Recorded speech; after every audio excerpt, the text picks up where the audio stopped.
Hi, this is Joel Rosenberg, editor-in-chief of All Israel News, All Arab News, and of course, host of the Rosenberg Report on TBN with an update from Jerusalem. We are now coming to the end of day 3 of this horrific war that Hamas terrorists have launched against Israel. More than 300,000 Israelis have now been called up, mobilized as reservists, and are moving 100,000, we're told, to the front, to the Gaza border, getting ready for what looks like a massive invasion, the first major ground war in Gaza in almost a decade.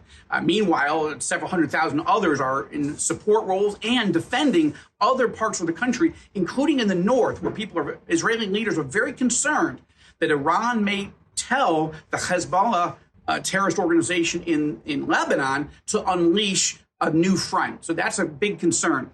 A couple other key pieces I want you to know that Israelis are struggling with. They're grieving and they're angry and they're confused.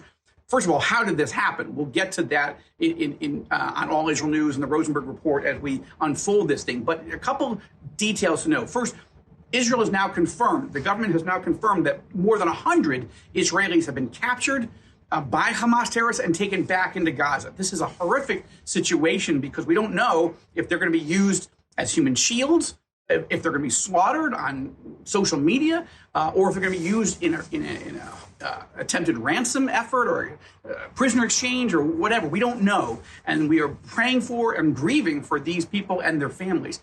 One other major thing, we are now over 800 Israelis have been killed in the last 72 hours.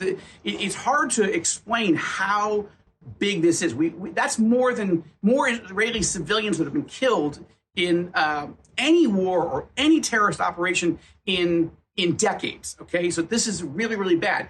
If you think of Israel being a small country, only about 10 million people, compared to the United States with 330 million people, it would be as though if you're living in the United States that you woke up to the news that 26,000 Americans had been killed in 72 hours. Think of the emotional, psychological, spiritual impact of that. That is comparative to our size, relative to the size of the American population. That's what it's like, what we're going through. It's never been anything like this. I'm talking to multiple Israeli officials, past and current, and they've seen nothing like this. And this means we are in for a long war ahead. That's the update. Please continue to watch All Israel News, track with us, and please give to All Israel News as well as to the Josh One to make a difference and be a blessing at this critical time. This is Joel Rosenberg in Jerusalem. Thanks for praying. Thanks for watching.